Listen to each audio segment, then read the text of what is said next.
Hello and welcome to your third and last session that we have for this course English that work level 12 3436754. Today we are speaking about the second formative component, which is oh wow, you agreed on a point. Increíble, se pusieron de acuerdo en algo. And the homework for this week is the questionnaire. So it's basically a regular test with lectures, something to read and questions about that reading, and then some listening exercises and questions about that listening audios. Okay, so let's talk about our two formative component. Let me share my screen.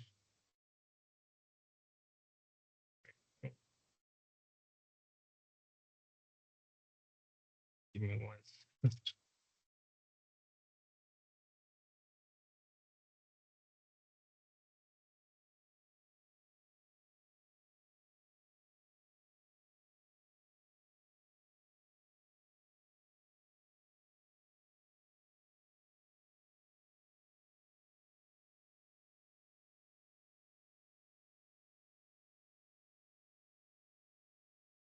I have a class for, and I'm closing the presentation that I have for them.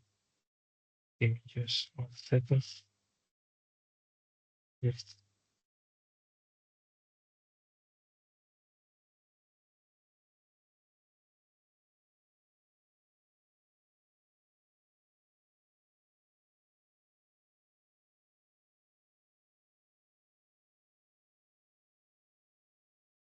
Okay.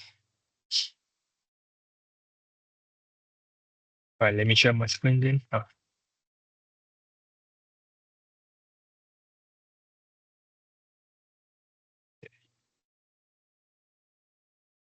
okay.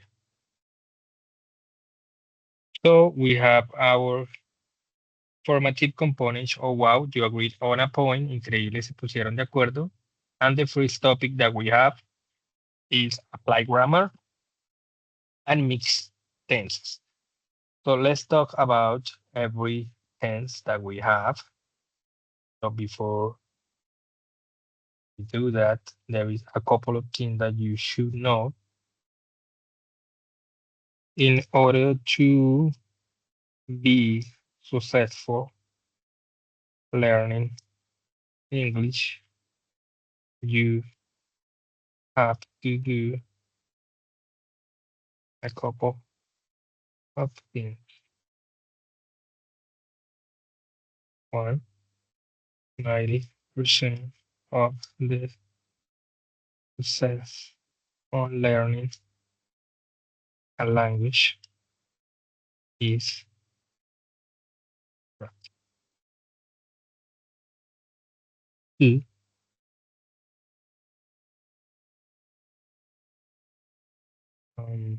the more you know about your native language,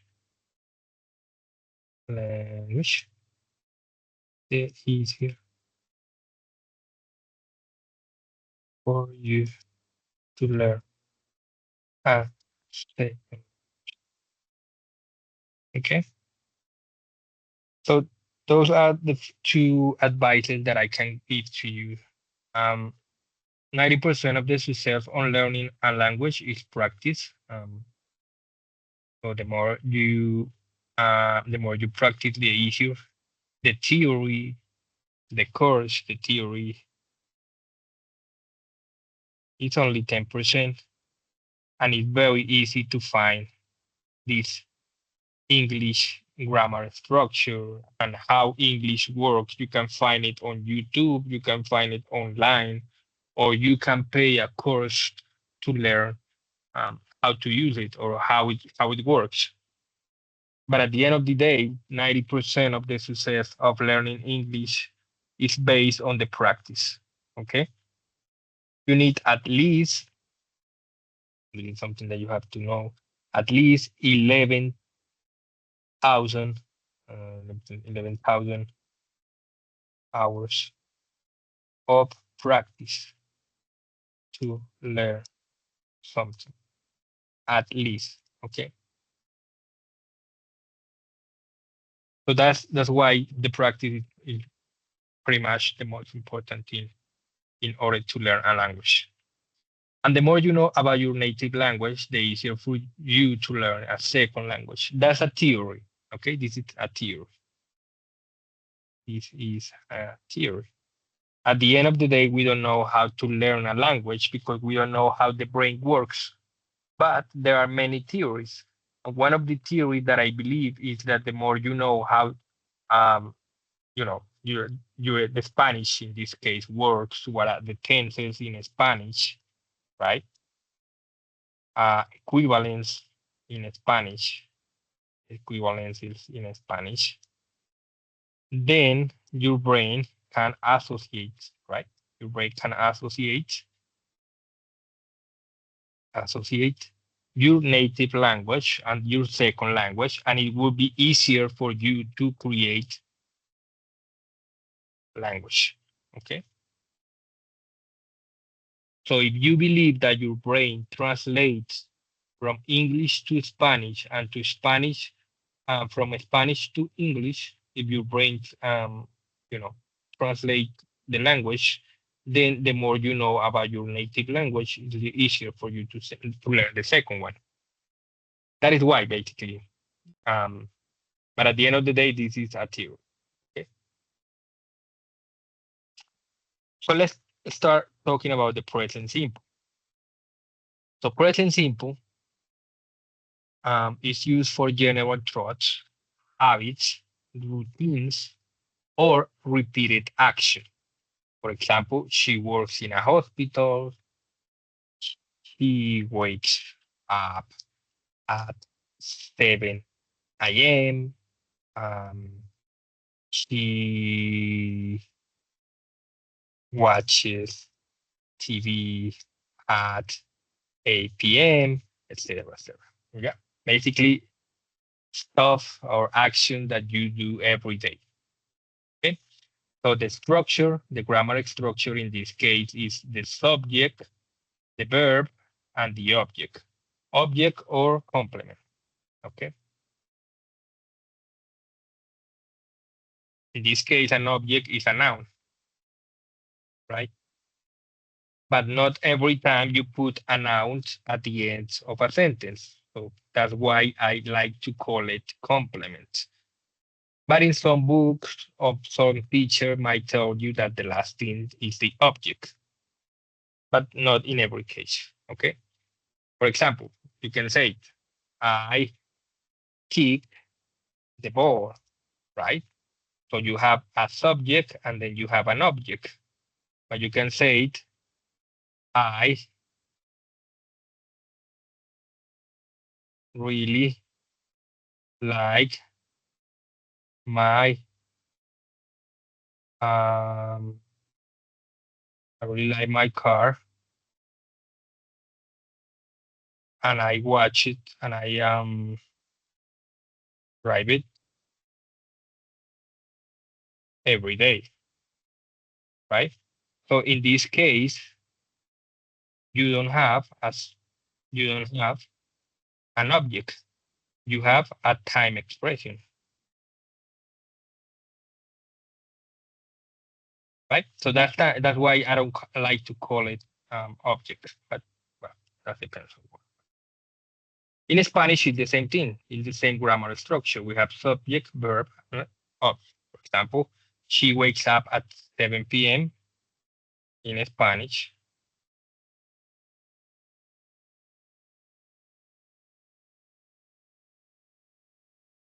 So basically the same structure. She, ella, subject, wakes up, se levanta, verb, complement at 7 a.m. a las 7 a.m. So we have basically, or no, not basically, but we have the same structure in Spanish and in English. which is why this theory might be true, right? Because Spanish and English works very much in the same way. They have the same grammar structure. Present continuous. So present continuous is usually used for action happening at the moment or temporary situation. Sometimes also future situation, right? It's not common. It's not the most common thing. The most common is to use future simple, right? But in some cases, you can use present continuous to explain or to say some future situation. For example, they are playing soccer. If you say they are playing soccer right now, that is action happening at the moment, right? They are playing soccer right now. But if you say they are playing soccer tomorrow, right? That is a future situation and it makes sense.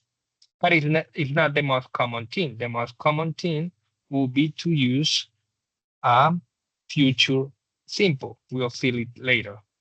So basically you will say they will play tomorrow. This is the most common thing, right? This is the most common. They will play tomorrow. But in some cases you can use also present continuous to express future situation. In this case, they are playing something tomorrow, right? So the complement, in this case, a time expression tomorrow, right? That is what makes it a future situation. If you say right now, right?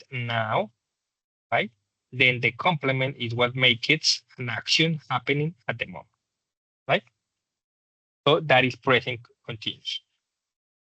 Same grammar structure, subject, auxiliary. In this case, the auxiliary is the verb to be, is are.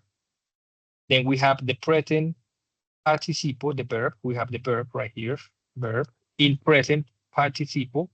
That is the verb plus ing, and then we have the complement.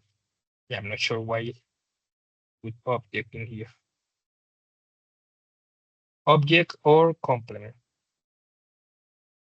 I like to call it complement just because it's easier to make the differentiation between the subject and the complement than between the subject and the object.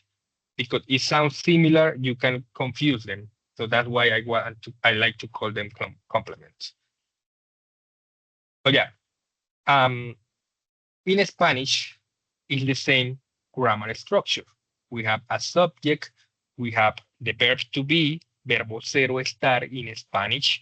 We have also a verb in present participle, presente participio, and it works kinda in the same way. In this case, in English, is the verb plus ing. In Spanish, is the verb plus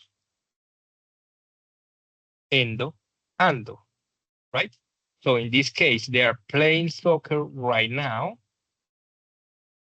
You can, in Spanish, ellos are, están, right? Verbo ser o estar, verb to be in English, playing, jugando. In English, we add ing. In Spanish, ando, endo, right? For example, if we say eating, comiendo, right? So endo, ando.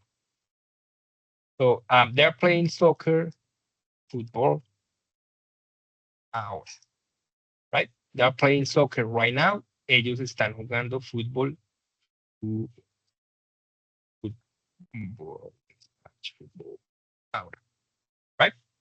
So pretty the same grammar structure, okay? Again, it might be true, but it makes sense. If you think about it, it makes sense. Okay, so me están jugando fútbol ahora, right? They're playing soccer right now. Present perfect. is used for past actions or experiences with connections to the present. So for example, I have visited Paris, right? Same grammar structure, subject, auxiliary, verb, and complement. Complement, right? In this case, the auxiliary is have or has, and then past participle, right? In Spanish, is the same thing. So we have the subject, right? We have the auxiliary, haber, in English, have. Yeah, yo, sorry. Yo haber, no. Yo he visitado, right? Paris. So pretty much the same grammar structure. Subject, auxiliary, have, in Spanish, he, visited, in Spanish, visitado, París, París, right? So the same grammar structure. Present perfect, continuous, present perfect continuous, is used for action that started in the past and continue into the present. So for example, she has been studying all day.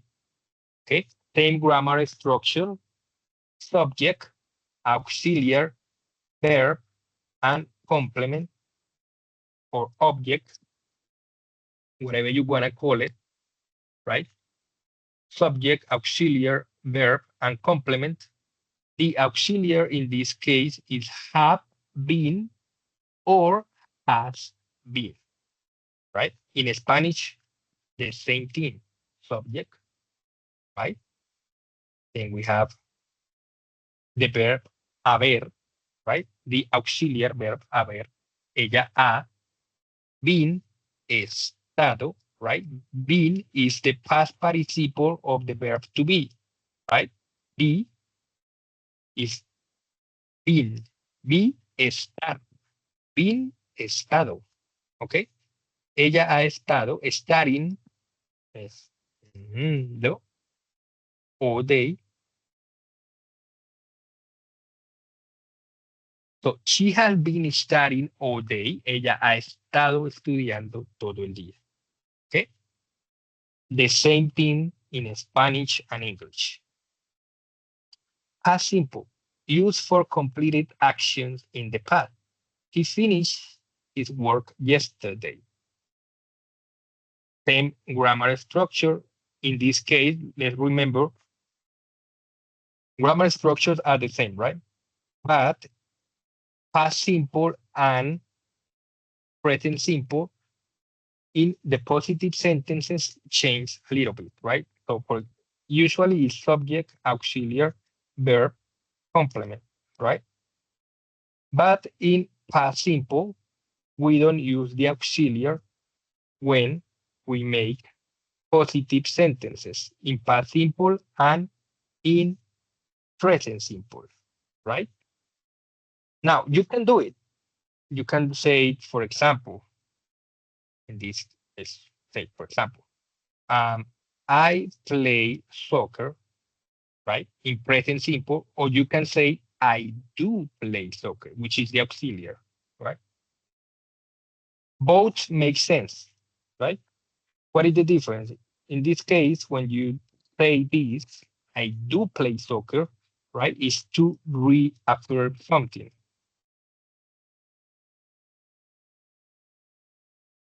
For example, someone might ask you, hey, do you play soccer? And then you say, yeah, I play soccer. And then the guy say, I don't believe you. And then say, I do play soccer, right? You are reaffirming something. If someone is doubting you, right? If someone have doubts about you, then you reaffirm what you said. And you can use the auxiliary when you make positive sentences. But it's not very common, okay? You can do it, but it's not very common. But anyway, the structure is the same, subject, auxiliary, verb, complement. In present simple, past simple, we don't use the auxiliary. So for example, he finished his work yesterday. In Spanish, he, él, finished, terminó, his work yesterday, su trabajo. So the same grammar structure in Spanish and English. Past continuous, again, the same thing, is used for ongoing action in the past. The structure is the same: subject, auxiliary, verb, and the complement or object. So, for example, they were watching a movie. In Spanish, they were watching a movie, right? In Spanish, this, ellos estaban mirando una película, they were watching a movie, pretty much the same grammar structure, okay? That is one huge advantage that we have with the Spanish. Spanish and English are very similar.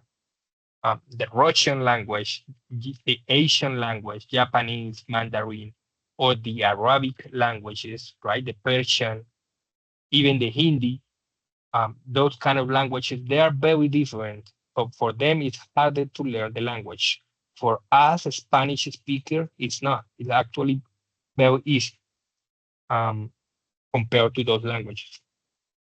Okay, so past continuous. Then we have past perfect, which is used for actions completed before a specific past time or event. So she had already eaten when I arrived. That is an example. Same grammar structure: subject, auxiliary, verb, complement, or object. In this case, the auxiliary is had, right? So she had already eaten when I arrived. So she had already. Already is ya in Spanish. She had already, right? Verbo haber en pasado. She had already eaten when I arrived, right? She had already eaten when I arrived. Ella ya había comido cuando yo llegué, right? Same grammar structure. Past perfect continuous is used for ongoing action that started in the past and continued up to a certain point. Same grammar structure: subject, auxiliary, verb, complement, or object. In this case, the auxiliary is had been, right? For example, they had been studying for hours before the exam. So they had been studying for hours before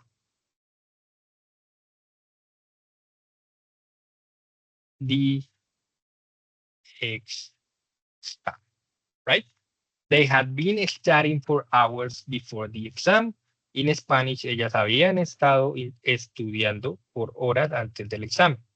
Same grammar structure in English and Spanish. Future simple.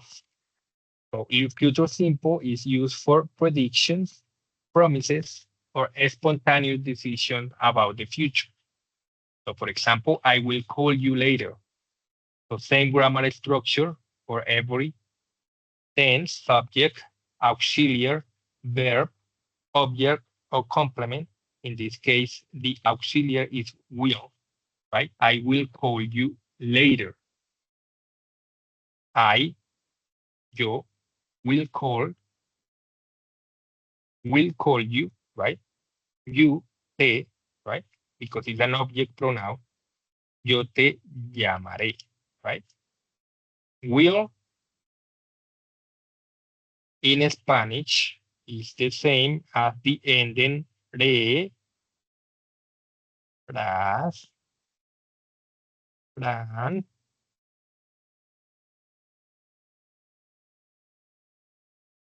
and remos, right?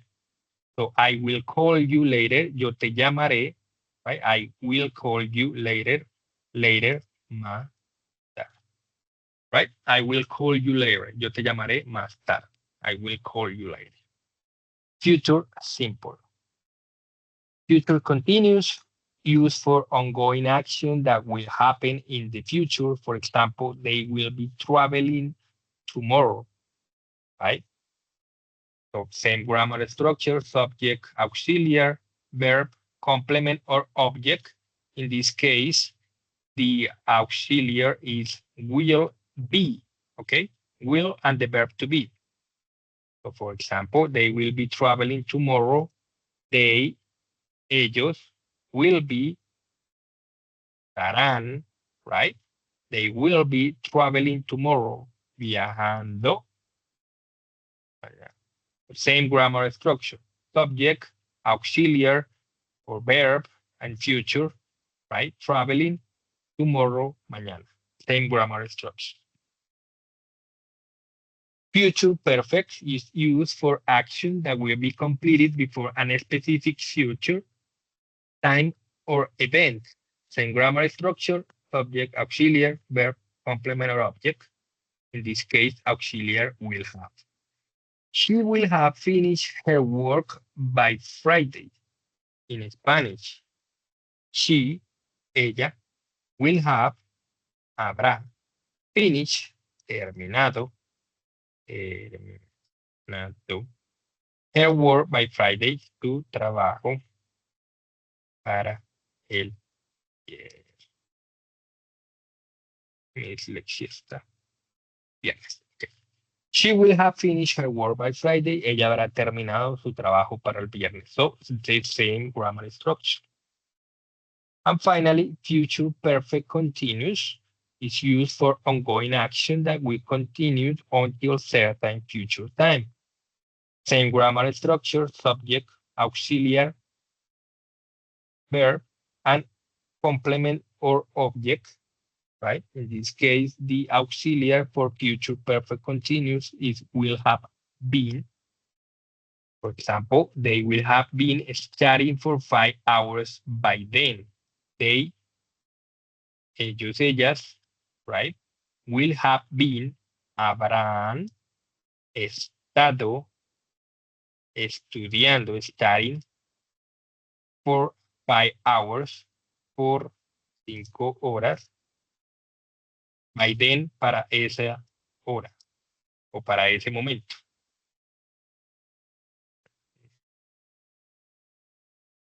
Okay, so same grammar structure for English and Spanish. I like to I like to make this equivalence or to show you what it means in Spanish because I believe in this theory, or this theory works a lot for me because I also know how Spanish works, and it was easier for me to make that cognitive process of translating.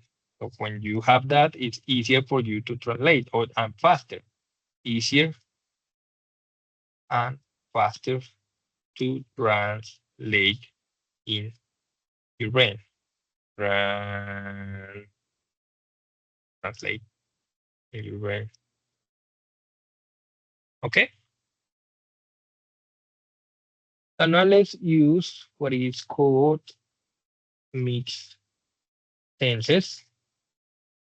So mixed tenses, what is important because real English uses multiple tenses together. It helps explain causes, results, and timing, and it makes the speech more natural. Okay, in the same way that in Spanish you speak with different tenses, it happens the same in English. English and Spanish are pretty much the same thing. Obviously, there are many things that are very different. For example, in Spanish, conjugation is very confusing. In English, it's very easy, right? For example, in present simple, when we conjugate a verb, right? In present simple, when we conjugate a verb in English, we add es, we add es, or we add IES at the end, right? But in Spanish, we say, um, for example, let's say, for example, the verb play, we can say play or we can say plays, right? In Spanish, the same verb is, right? Juego, juegas, juegan, jugamos, juegan, right? So we have 5 different conjugation of the verb in Spanish. In English, we only have 2, play or plays, right? But there are many slight differences between Spanish and English, but at the end, in the core, it's pretty much the same thing, okay? Which is why I'm telling you that the more you know about Spanish, the easier for you to learn English. It's not a fact, but it's a theory, okay? What are mixed tenses? It combines different verb tenses in one sentence. It shows time relationship between the past, the present, and the future, and is used in everyday communication. It makes your speech more spontaneous. For example, let's combine present and past. I am tired because I work all day. So in the present, I am tired. This is the result, right? I am tired. And in the past is the cause, right? The cause is I work all day, right? So in this case, you are combining 2 different tenses, present simple and past simple, right? You combine them with a linking words. These are linking words, okay? We are going to explain a little bit more about them um, in the next presentation, okay? So you combine present and past, and you combine it with a linking word. Linking words, right? In this case, because. You can combine present and present perfect. I am happy because I have finished my work. So I have a now feeling, right? This is my feeling right now. And then this is the focus on the result. I have finished my work. I am happy because I have finished my, okay? And there's 2 tenses, present, right? Present simple and present perfect are linked or are together because we have a linking words, okay? Linking, linking words. Mm,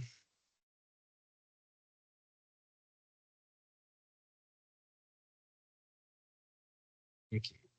Right? We can combine past and past perfect. She was nervous because she has never spoken in public. She was nervous because she had never spoken in public. So we have a past situation, right? Past simple, right here, past simple.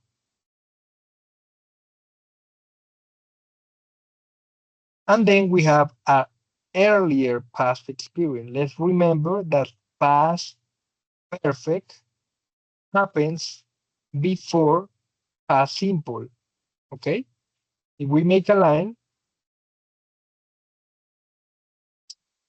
if we make a line, we have past, right? We have present, and we have future.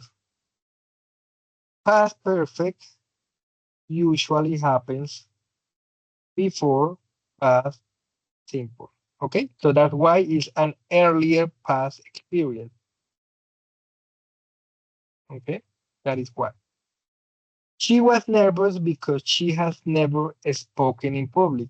These two tenses are together because of change the color, because we have a linking word. In this case, because she was nervous because she had never spoken in public. We can also combine future and present. I will call you when I arrive. Okay. There is a rule to use this combination. When we use when, remember when in Spanish, when we use when, right, we can use present simple after future, right? So I will call you, that is future. Let's put it in green, future, right? Future. I will call you. And then we have present simple. I arrive.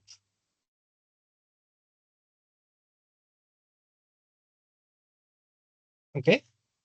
And these two tenses are together because of a linking word. I will call you when I arrive. You can also combine, okay, common mistake. I will call you when I arrive. I will call you when I will call you when I will arrive. Okay. Yeah, that's the same that if you say it in Spanish, yo te llamaré cuando yo llegaré. It doesn't make sense. Okay. See, even in Spanish and English, the same sentence doesn't make sense.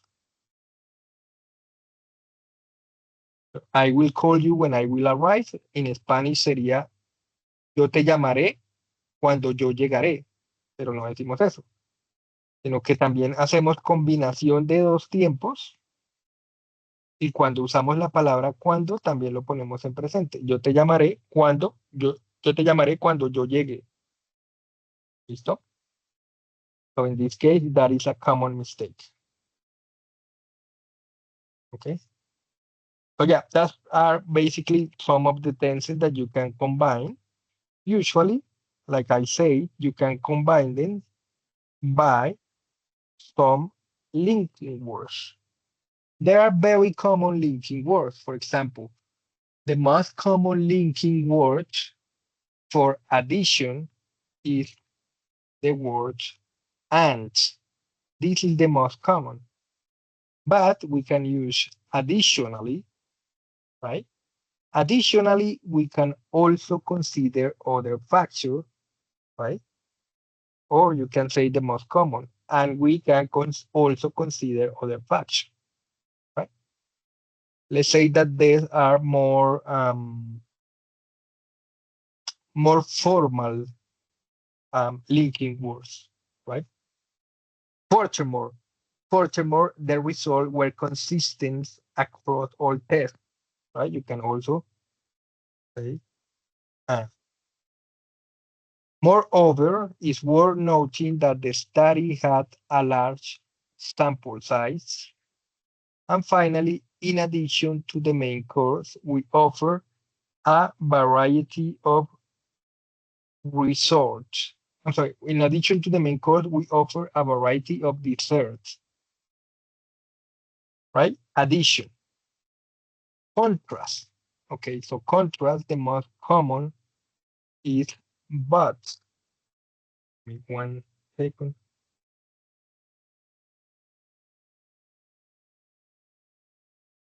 Okay. In contrast, the most common linking word is but there are many more. However, the weather was beautiful. However, we decided to stay indoors. Okay, indoors, inside, right? Is a synonym. Outdoors or outside.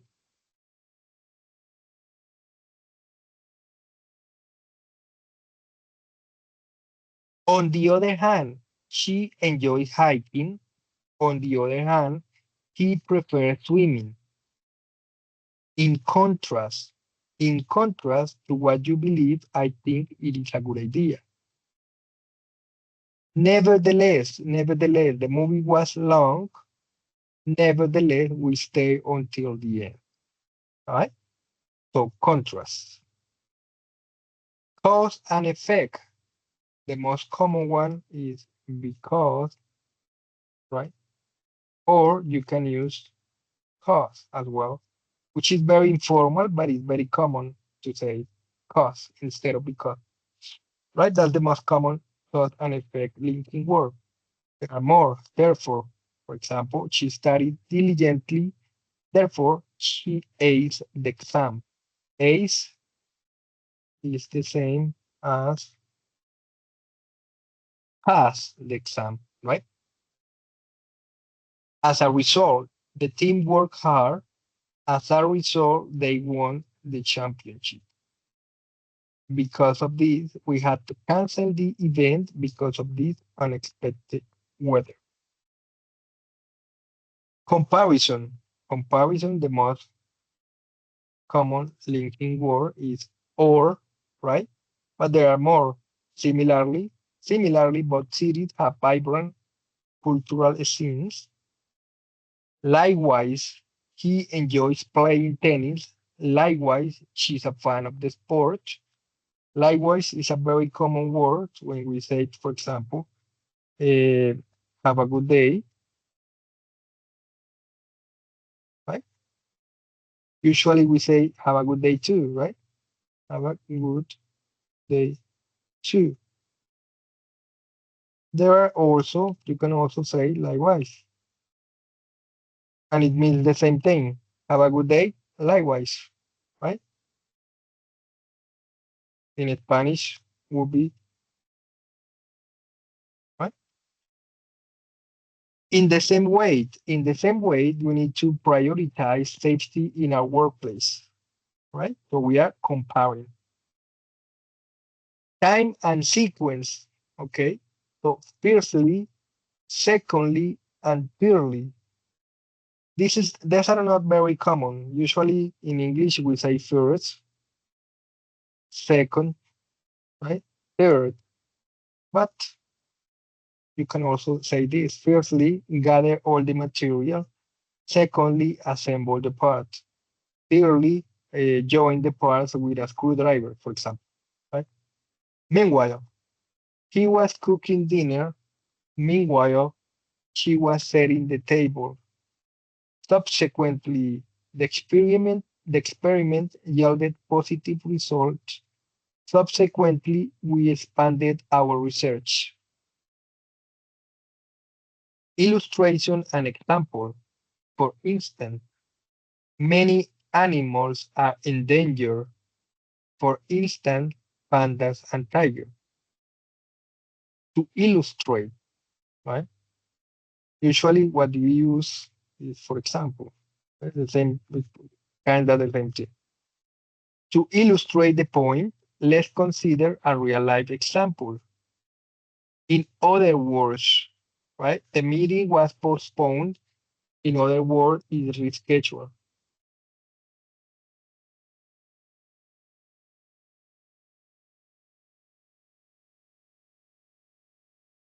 Conclusion and summary. In conclusion, what is the most common thing that you write when you make an essay? In conclusion, I believe that education is the key to progress.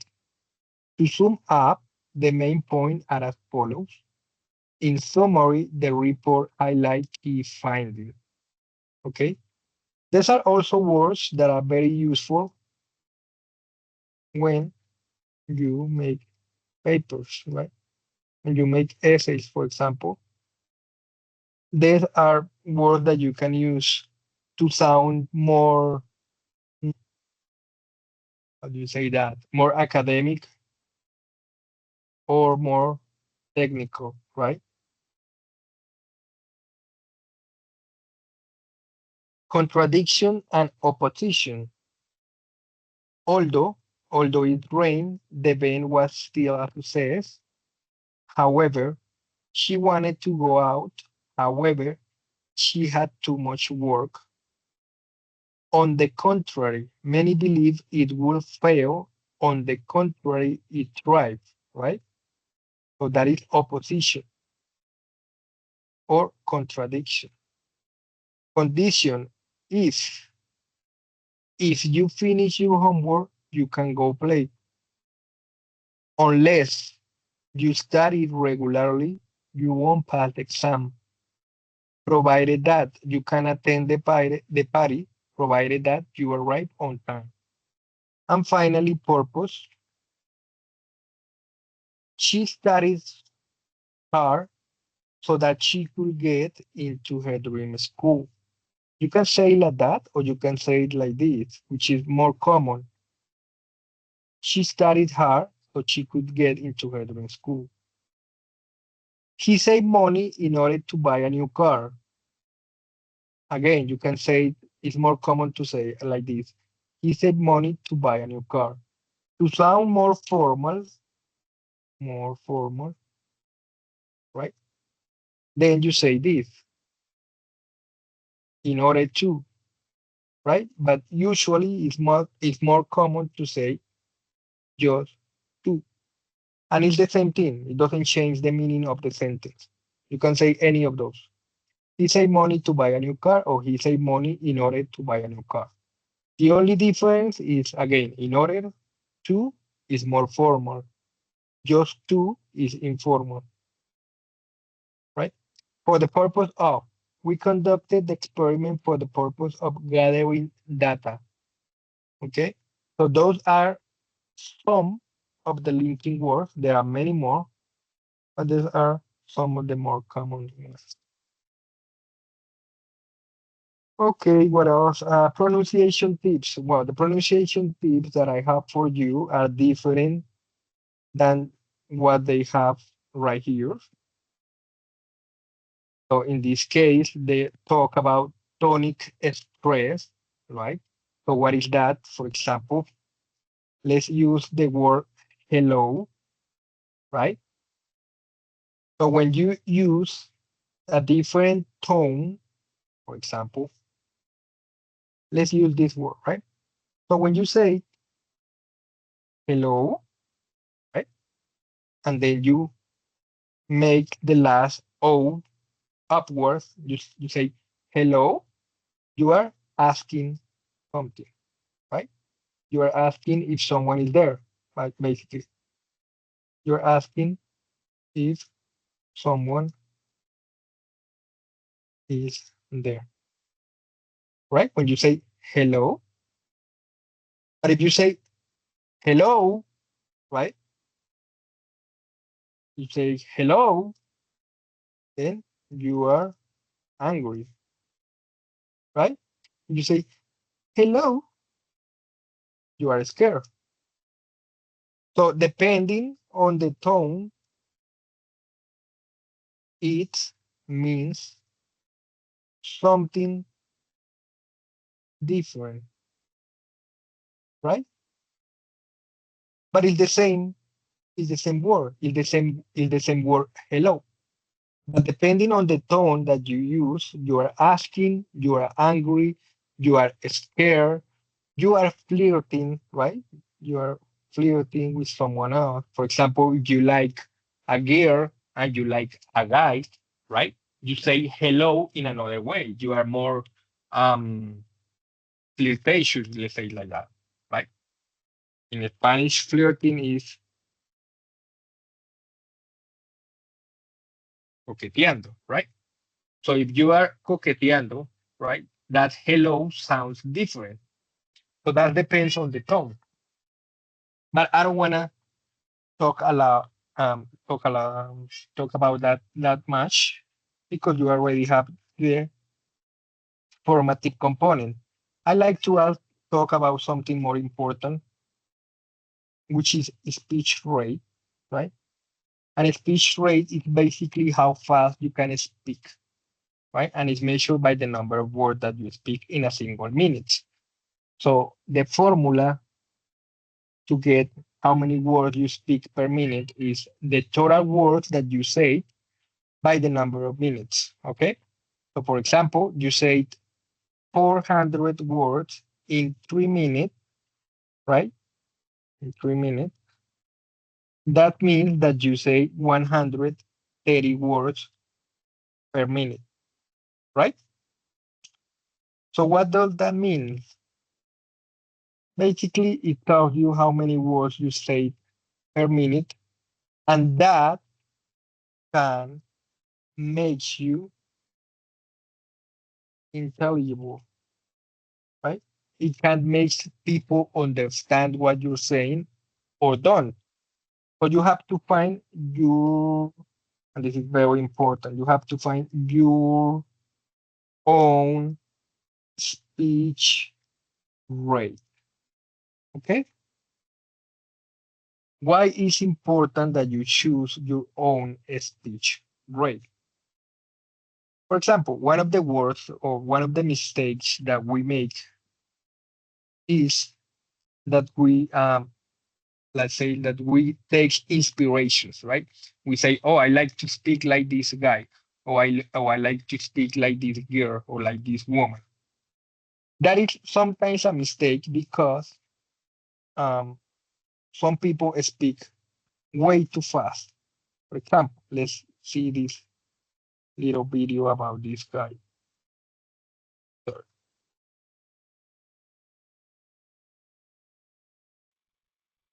At conception, it ought to be now back. Let me- Why is it that a bill banning abortions after a woman has been pregnant? I don't know if you are hearing it. Let me.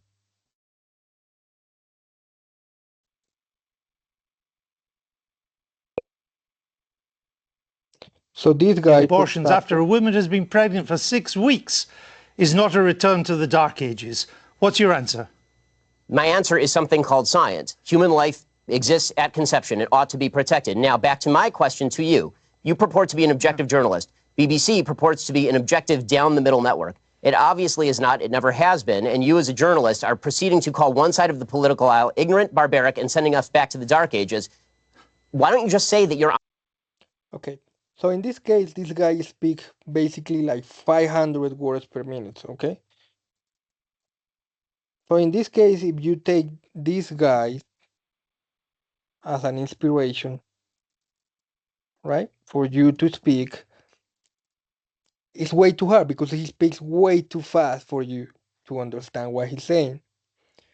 So this is, in this case, is not a good thing to do.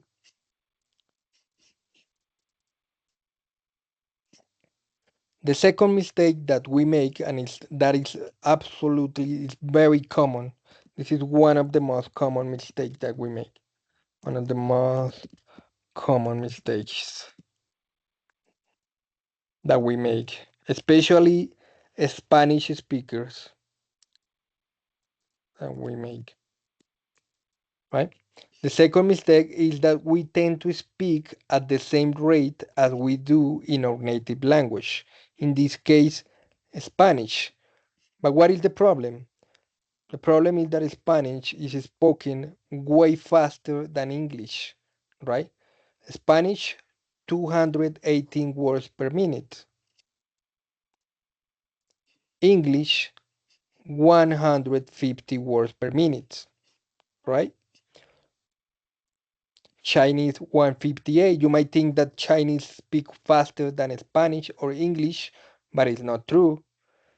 French, 195. Tagalog, Vietnamese, which is Asian languages, 220 and 205, Korean 150, etc., etc., etc.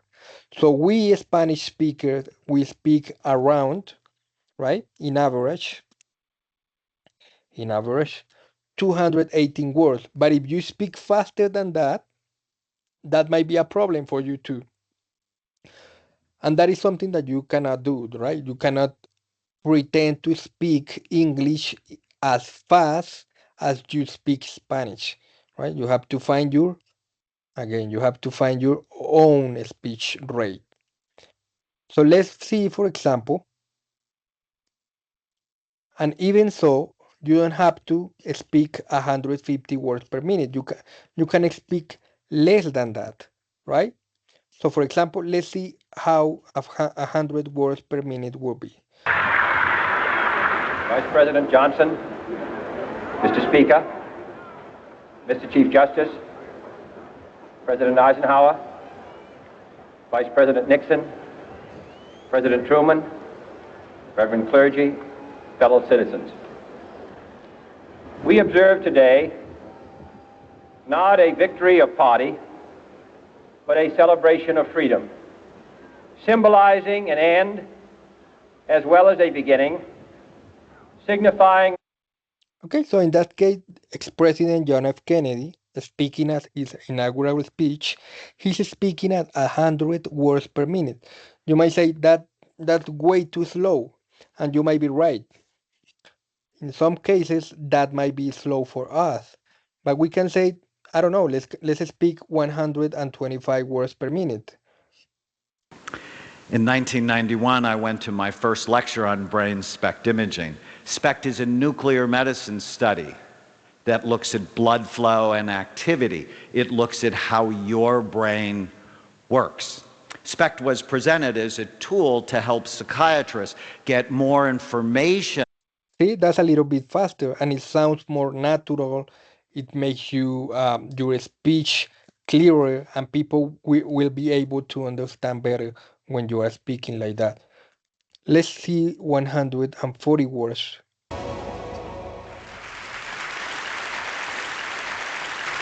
Just a moment ago, my daughter Rebecca texted me for good luck. Her text said, "Mom, you will rock." I love this. Getting that text, it was like getting a hug. And so there you have it. I embody the central paradox. I'm a woman who loves getting texts, who's going to tell you. All right, so that's 140 words per minute. Okay, so usually for presentation like this, 100 and 100 words per minute is fine. For conversational speaking, 120 or 150 words per minute is fine. But at the end of the day, again, you have to find your own speech rate.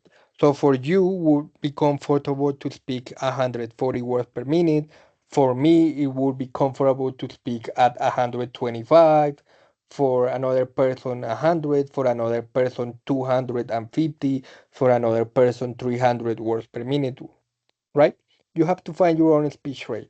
Don't let people tell you that you have to speak like this person, or don't let people tell you that you have to speak like the Americans, or you have to speak like the British, or you have to speak like the Australian, right?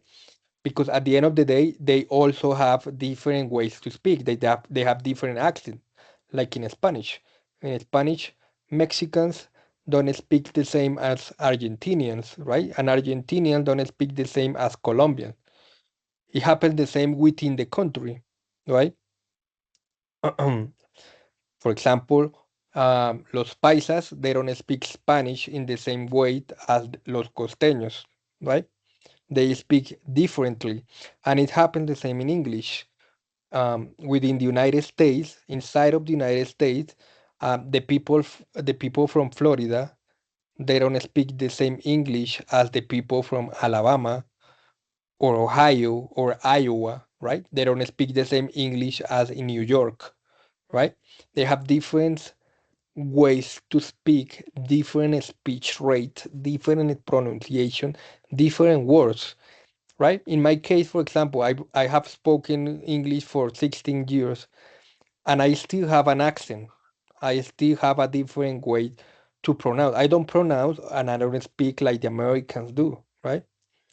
Or well, in my case, I live in the United States, but um, the people who live in Britain, they don't speak like the English people, right? The south of England, which is Liverpool and well, all of those cities. I don't really remember the name, but they have a different accent than the people from the north, right? The people from London, Chelsea, whatever, they don't speak the same way as the people from the south of London.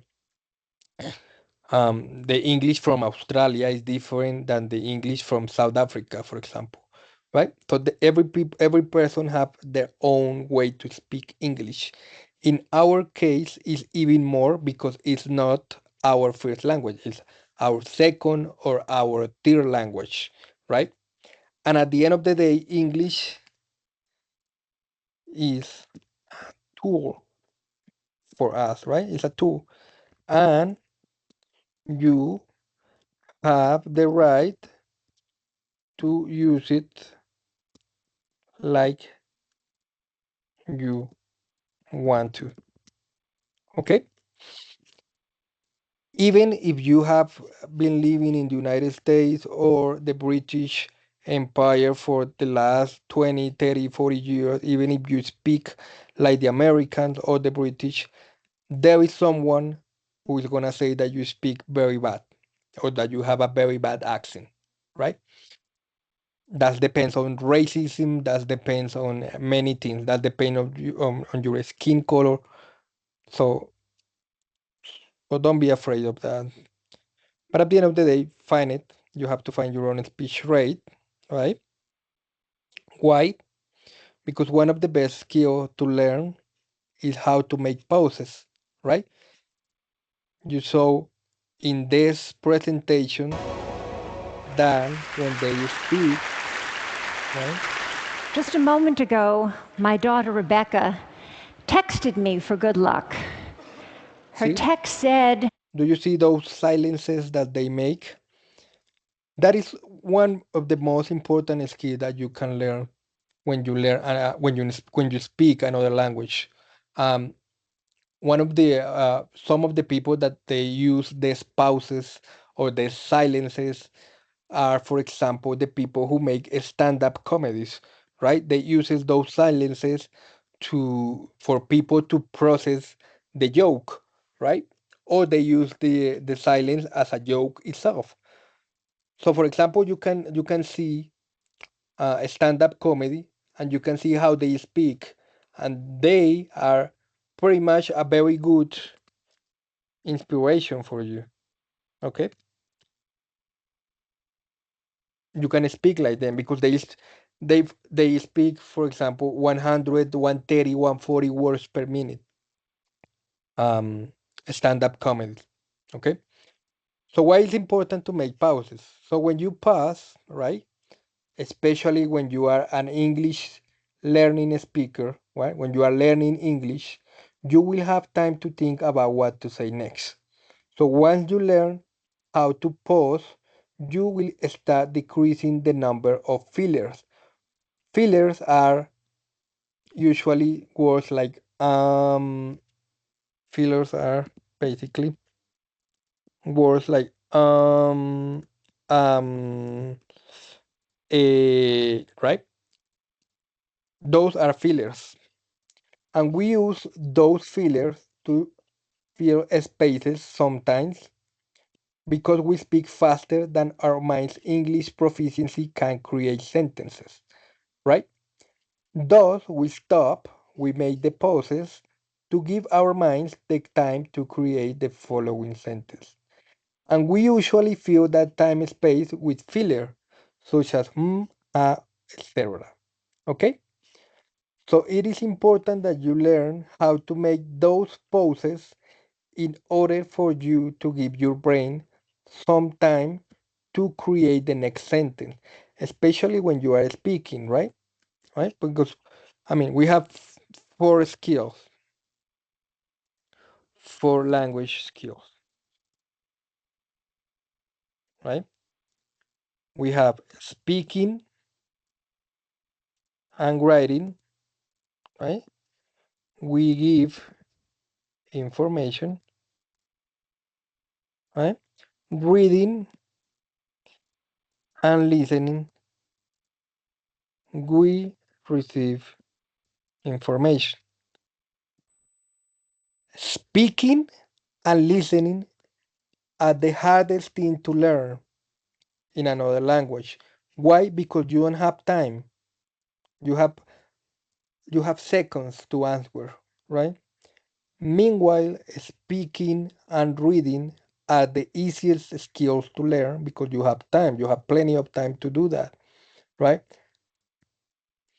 So that's why you have to give your brain some times to do the speaking and the listening, and you have to practice for your brain to get better, for your brain to be faster, right? That is the ending goal. There are many theories. Again, there are many theories. There are many theories, but at the end of the day, the more you practice,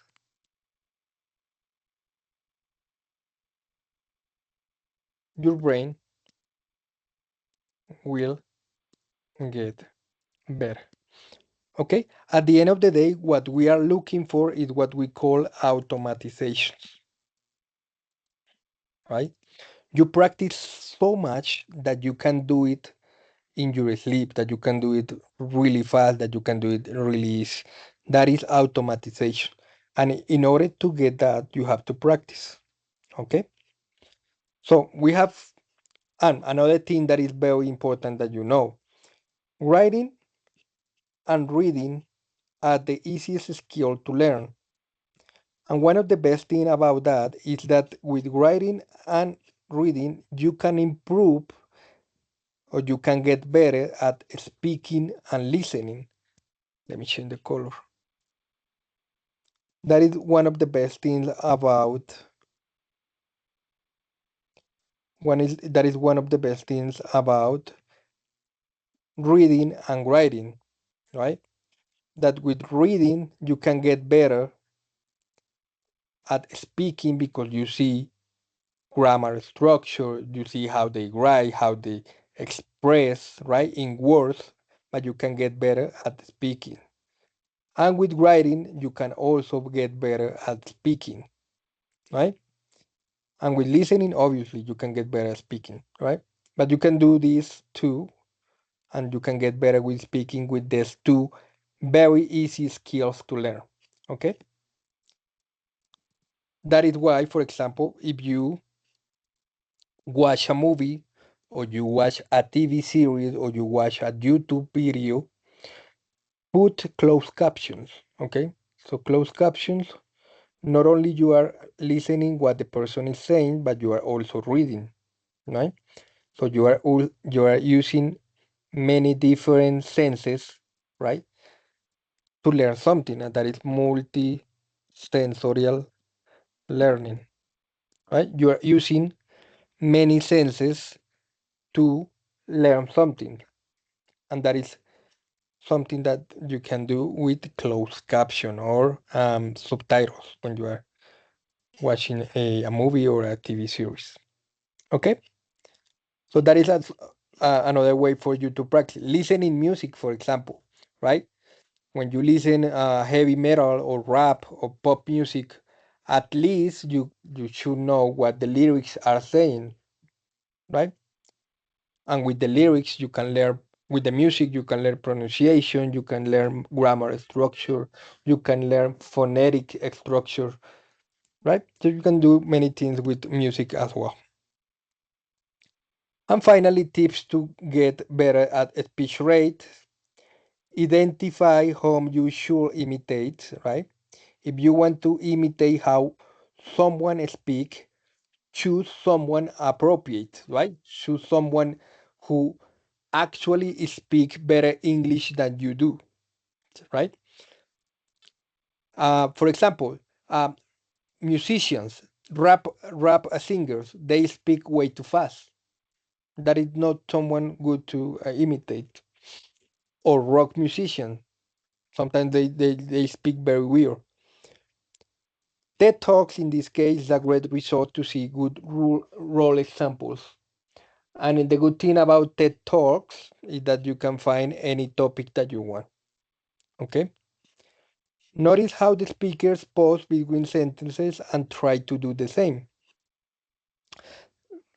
That you can do that in order to find your own speech rate.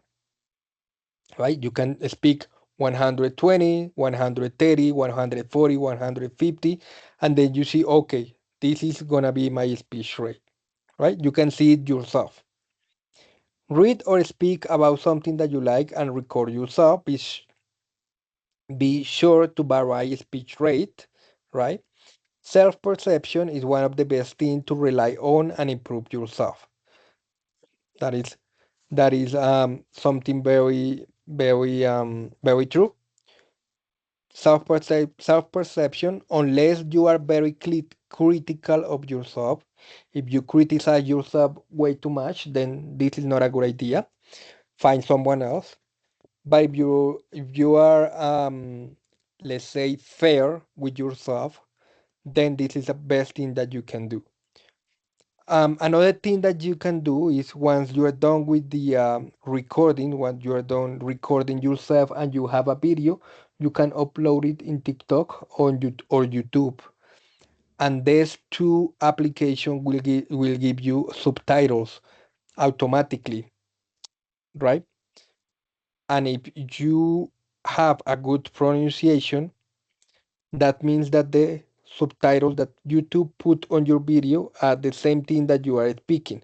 So if your pronunciation is good, the subtitles should be good, should be fine, right? Otherwise, if the subtitles say something completely different than you say, that means that your pronunciation is not that great. So that is something that is another exercise that you can do to improve yourself. And it's free, all right? Another opinion, if you are very critical of yourself, if you criticize yourself way too much, then another opinion is quite helpful to improve. Speak to someone again about something that you like. Usually, when we speak about stuff that we like, we speak better English. I don't know why, don't ask me why, but that's something that usually happens. And then vary your speech rate, ask that person how you did it, and then make correction. But if you don't find someone, which is very hard here in Colombia, if you live in another country, that's fine. But if you live here in Colombia and you cannot find someone else, then you have to do it by yourself. And one great way to do it is by uploading your video in YouTube. On YouTube, I'm sorry. No, not in YouTube, but on YouTube. Okay? So that is something that I wanted to teach you. That is one of the most common things. When people start getting comfortable with English, they start to speak fast. And when they speak too fast, then their pronunciation might get worse when they speak that fast. So that is why it's such a very common mistake, right? Because Spanish is faster. Okay, what else we have here? Slang. Well, slang. Okay, to ask someone, yeah, to fire him. Back to the drawing board. Start again. I never heard that one. Back to the drawing board. Okay. Back to the salt mines. I've never heard that. I usually what I heard is back to the hell, back to being a slave. That is more common. Blue collar worker. Yeah, that is very common. Dead wood. Yeah, dead wood. Someone that doesn't work. Bad one's buns. Bad one's buns. That is not that common. Usually people say bad one's ass. Buns and ass is the same, but people don't use buns too much. They use ass. Bump up. hmm To get more money. Yep, bump up. Carve out a niche. Carve out a niche. Never heard it. Desk jockey. Never heard it. Usually, desk jockey, that is what people call as workaholic. Yeah.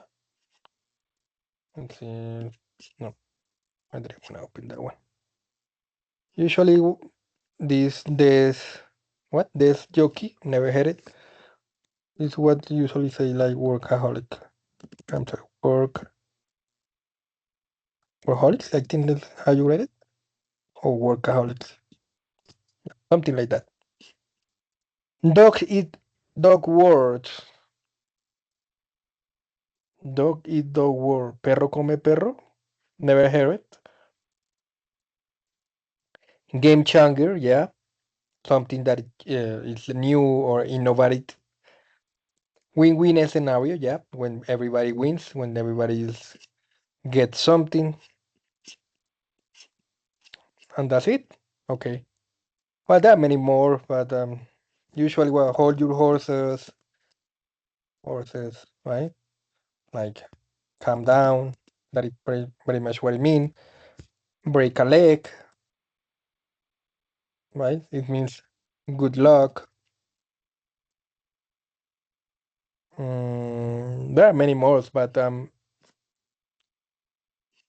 well, an advice for you is learn curse words, right? To defend yourself in English.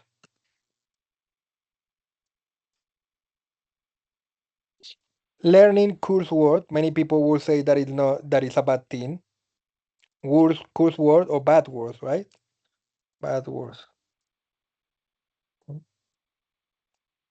Many people say that learning curse word is not a good thing, but it is a good thing because you have to defend yourself in English. All right.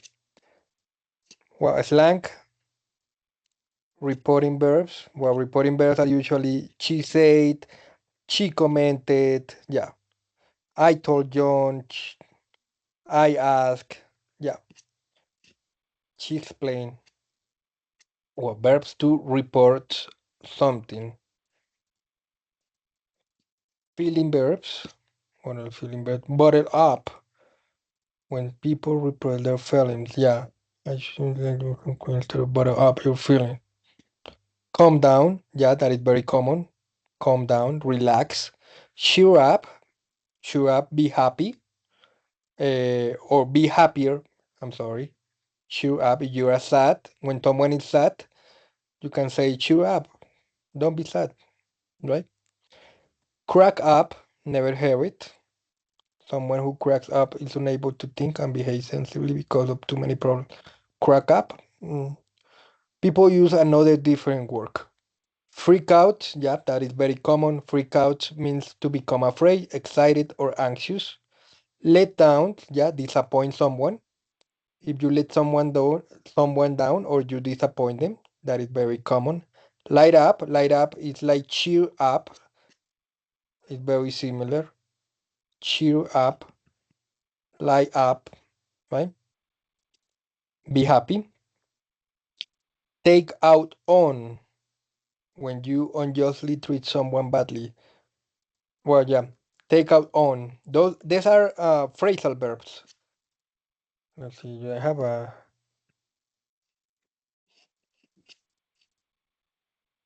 phrasal verbs.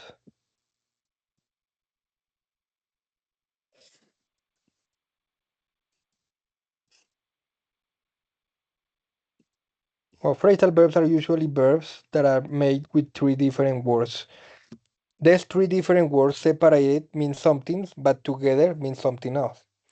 Tear up, right? To be sad.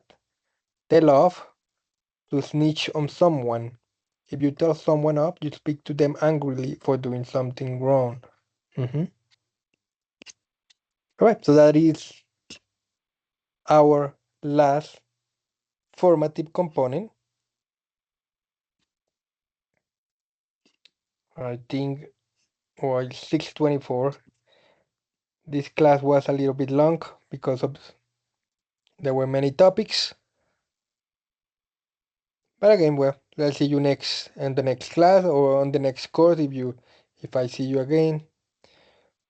Thank you for being here. I'm gonna finish the recording. And remember that the last day for you to submit or upload your homework is April 10. Okay?